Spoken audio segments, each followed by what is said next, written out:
Oke, bagian terakhir dari pertemuan kita kali ini adalah yang namanya Game Development Life Cycle, ya, siklus hidup pengembangan game. Nah, GDLC, ya kita singkat GDLC ya, ini bukan singkatan resmi sih sebetulnya, tapi biar ringkas saja. Game Development Life Cycle. Ya, karena dasarnya game itu sebuah software, maka siklus hidupnya sebetulnya mirip dengan software. Ya, di sini ada salah satu model untuk SDLC, Software Development Life Cycle, dimulai dari planning, kemudian ada tahap analysis, design, implementation, testing, dan terakhir maintenance. Sebelum ini berulang lagi. Ya, model ini bisa kita sesuaikan atau bahkan dibawa gitu aja ke dalam game. Ya, yang sesuai untuk game itu biasanya model-model yang jenisnya iteratif, ya, misalkan seperti ini. Jadi jangan nyoba bawa modelnya waterfall, ya. Jadi dari planning langsung ke analisis, desain, implementation, testing sudah selesai. Tidak bisa balik ke tahap berikutnya. Ya, jangan pakai waterfall.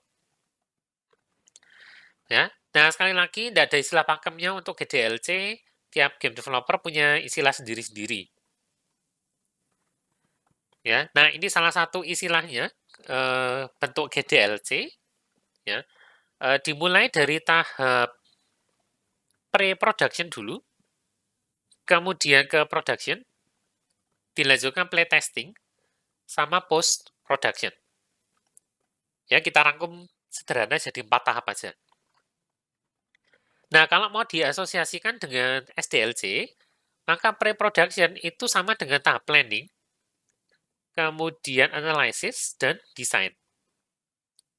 Ya, lalu production itu adalah tahap implementasinya sendiri, lalu post-production itu adalah setelahnya playtesting dan implementasi selesai, ya, termasuk maintenance. Makanya namanya post. Setelah diproduksi, kita harus maintain. Nah, ini salah satu bentuk GDLC. Ya, dan sekali lagi istilahnya ini tidak pakem ya. Nah, tahapan pertama untuk pre-production ini bisa terdiri dari beberapa tahap ekstra. Ada yang namanya brainstorming, planning, kemudian masuk di designing. Ya, brainstorming ini adalah langkah-langkah mencari ide yang sesuai untuk dibuat menjadi game. Ya, langkah-langkahnya banyak nih. Cari ide yang baru, yang kreatif, dan inovatif. Ya, kalau bisa, lupakanlah semua game yang sudah dikenal. Ya, untuk bisa membuat game yang inovatif, yang benar-benar baru, kita harus sebisa mungkin menahan diri untuk tidak mencontoh game yang lain.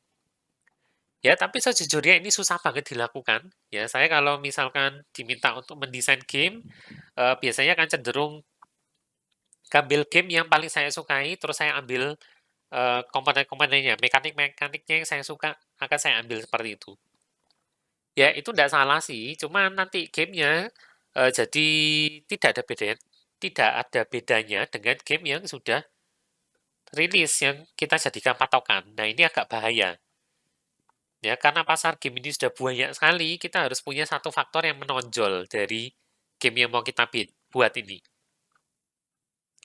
Ya, coba lihat dari sudut pandang yang lain, lalu tuliskan semua ide yang didapat ya. Nulis ini penting, karena ikatan manusia ini payah banget ya. Saya bisa jadi sudah lupa dengan apa yang saya bicarakan pada bagian kedua yang tadi. Bahkan bagian pertama ya, sudah lupa tadi ngomong apa. Bisa jadi seperti itu. Ya, maka begitu ide muncul, sebisa mungkin langsung ditulis. Ya, atau kalau mau lebih modern ya direkam sekarang pakai smartphone ya. Nah, sementara pada tahap ini jangan mikirkan dulu cara membuatnya. Ya, karena begitu kita memikirkan cara membuatnya gimana, otomatis kita sudah bangun tembok penghalang duluan. Ya, ini sering jadi masalah yang menekan sebuah ide yang kreatif. Ya, ide kreatif itu seharusnya tidak terbatas ya, tidak boleh dihalang-halangi oleh apapun. Ya, termasuk cara teknis bikinnya. Itu nanti dulu aja. Ya, yang penting kalau idenya sudah muncul dan ternyata kita suka dengan ide tersebut, ketika mau diwujudkan ya, asalkan kita melalui tahapan-tahapan yang tadi, kita akan nemukan sendiri, oh ini ternyata kurang bisa dilakukan dengan teknologi sekarang. Ya, maka diakali pakai apa? Ya, nah, setelah brainstorming selesai, kita masuk tahap planning, ya, ini mulai mencari cara untuk mewujudkan idenya jadi game. Ya, inventariskan semua resource yang kita miliki sekarang. Ya, kalau yang belum ada, ya berarti kita harus siapkan, review lah teknologi yang terjangkau, anggarannya berapa, waktu yang tersedia berapa banyak. Ya, ini penting dilakukan karena desain game pasti butuh biaya, ya, dan biaya pasti terbatas. Maka kita harus bikin anggaran. Waktu sama perilakunya, waktu kita juga kadang-kadang terbatas, apalagi kalau ada permintaan dari klien, ya maka kita harus lakukan manajemen waktu, ya, perencanaan proyeknya. Nah, planning ini bisa juga meliputi tahap analisis, ya makanya tadi dibilang seolah-olah kayak nggak ada analisis ya, tapi planning ini masukkan aja analisisnya, ya analisis target market yang sesuai untuk game kita. Kemudian pangsa pasarnya gimana? Game kompetitor yang sudah ada itu seperti apa? Analisislah, cari kelemahannya, ya sebisa mungkin kita manfaatkan kelemahan tersebut supaya game kita bisa bersinar, ya bisa kelihatan di tengah-tengah lautan game yang sudah ada di pasar sekarang. Ya, tahap berikutnya, kalau sudah merencanakan waktunya kita mendesain, ya, game ini sudah diputuskan untuk dibuat, dan kita perlu dokumen tentang desain game yang mendetail sebagai acuan. Ya, dokumen-dokumen ini apa saja kita akan bahas di pertemuan berikutnya sepertinya ya. Ditunggu aja. Ya, di sini banyak yang perlu kita tentukan dulu. Game genre, story, karakter, script, tujuan game, permainan, mekanik, ya. Ini sebabnya, ya teman-teman yang Ubaya itu saya minta proposal juga yang isinya kurang lebih seperti ini. Ya walaupun pada tahapan ini, ya tahapan proposal yang saya minta itu masih gambaran kasar. Ya, tapi kedepannya tentu saja dokumen ini ya, yang tadi ya proposal akan selalu berkembang. Ya mungkin ada mekanik yang tidak cocok nanti, genre yang keliru, ya ceritanya tidak sesuai, karakternya kurang dan lain-lain. Ya itu boleh. Ya kita akan melihat bahwa dokumen dari pengembangan game itu ternyata adalah sebuah dokumen yang hidup semestinya. Ya, tapi itu nanti aja ketika kita bahas dokumen ya. Nah, di sini bisa bikin storyboard, sketsa, konsep art juga ya, background dan lain-lain. Nah, sebelum bisa masuk production, kadang-kadang ada tahapan ekstra, ya game studio itu bisa bikin prototipe terlebih dahulu, dan kalau perlu dana, maka biasanya ada proses tambahan namanya pitching. Ya, pitching ini kita bahas sebetulnya agak terakhir sih. Ya, nanti setelah desain kita selesai, kita akan presentasikan dalam bentuk pitching. Nah, kadang-kadang tidak hanya menggunakan PowerPoint atau sekedar video, ya kadang-kadang kita harus bikin prototype. Ya, pitching ini paling sering dilakukan oleh game-game yang dananya ada dari platform urut dana, Kickstarter, Indiegogo, atau yang lain. Ya, dan game publisher itu lebih suka ada demo game yang bisa dimainkan. Makanya prototyping penting di sini. Ya, prototyping sendiri akan kita bahas juga di pertemuan-pertemuan berikutnya. Ya, jadi tidak usah khawatir, kita akan bahas semua tentang tahapan-tahapan dalam membuat game dan kita ya juga akan mengalami sendiri. Ya, walaupun tidak beneran terjun di industri.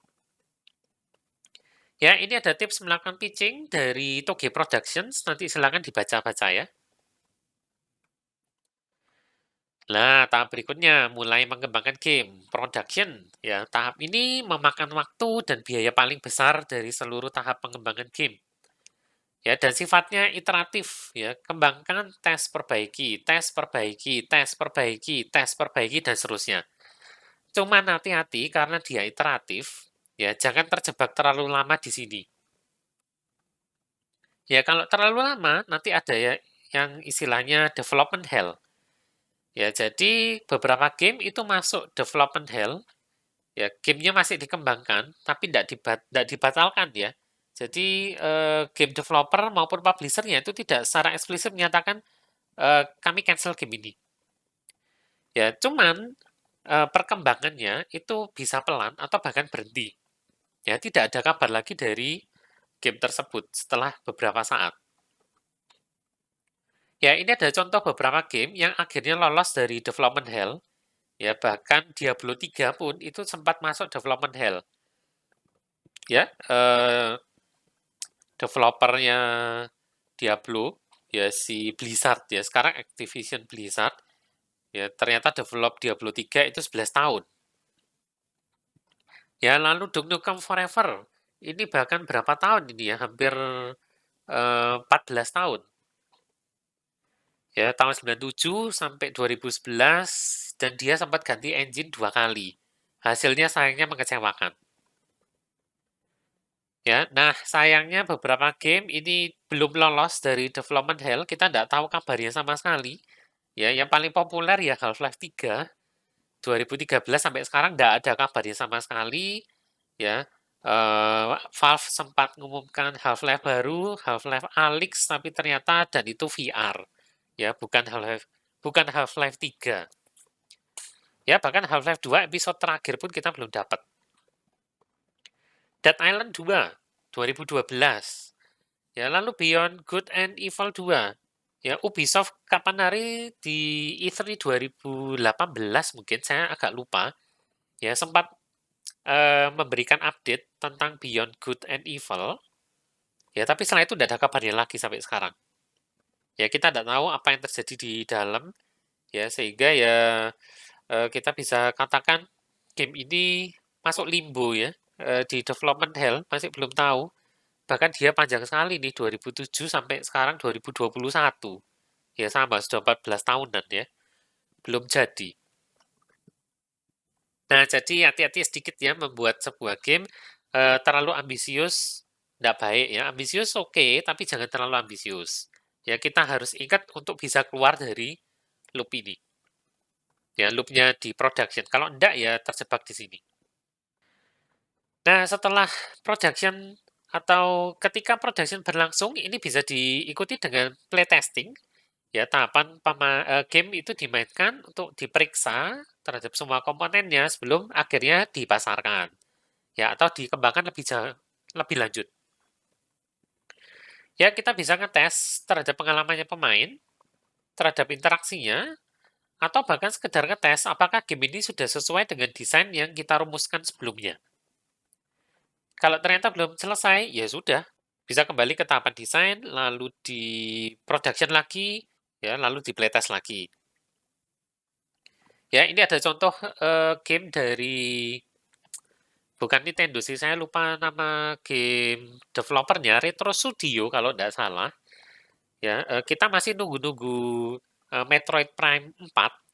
Ya, sekitar 2 tahun lalu itu Nintendo di Nintendo Direct itu sempat mengatakan bahwa pengembangannya Metroid Prime 4 ini dihentikan, ya, di-reboot.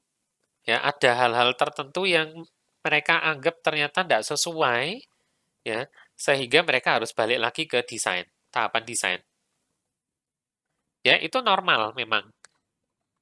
Mungkin akan teman-teman alami juga nanti ketika bikin project ya, sudah kembangkan, terus ngelihat desain, lo kok nggak cocok ya? Ada beberapa mekanik yang ternyata nggak bisa diwujudkan karena keterbatasannya game engine kita. Wah, ya berarti harus dilakukan sesuatu ini. Ya, harus ada yang dikurangi mungkin atau dimodifikasi. Ya, jadi ini hal yang wajar banget pada pengembangan game. Maka dari itu playtesting ini penting sebetulnya. Nah, pada tahapan playtesting ini biasanya game itu akan mendapatkan istilah-istilah tertentu, ya tergantung tahap sudah sampai mana dia. Ya, ada yang disebut alpha build. Ya, pada tahapan production, ya game yang dibuat itu biasanya disebut pre-alpha bahkan. Ya, pre-alpha ini artinya baru dikembangkan sama developernya, belum benar-benar siap untuk konsumsi umum, ya bahkan untuk diuji cobakan ke pemain secara umum itu belum siap. Ya makanya dia namakan pre-alpha. Nah, waktu dites pertama kali, maka gamenya ini disebut fase alpha. Ya, ada yang bilang itu alpha build. Nah, untuk tes alpha build ini biasanya internal, tidak melibatkan pemain sama sekali. Pada tahapan ini semuanya belum final, ya aset, gameplay, sama musik itu masih ya kadang-kadang kualitasnya rendah atau bahkan pakai aset yang gratis ya, yang bebas digunakan, ya wajar.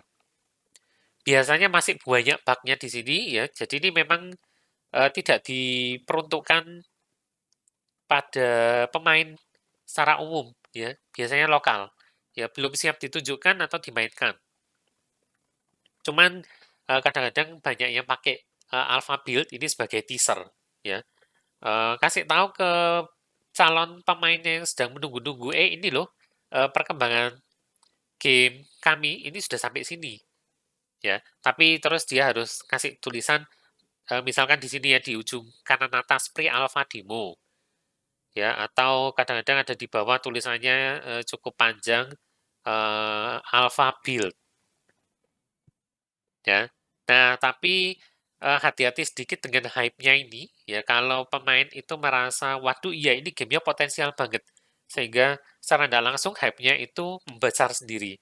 Nah, itu bisa berbahaya bagi kita karena berarti ekspektasinya pemain ini tinggi.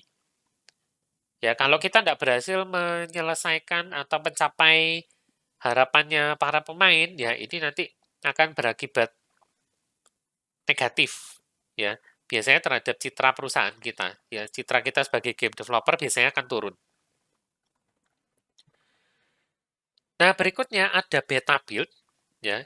Di sini game ini biasanya sudah sampai tahapan final, bisa kita uji coba lebih intensif, ya. Sebagian besar juga sudah final, gameplay aset musik sudah mulai fix, ya. Nah, pada tahapan beta ini biasanya kita bertujuan untuk mencari bug yang luput dari kita sendiri.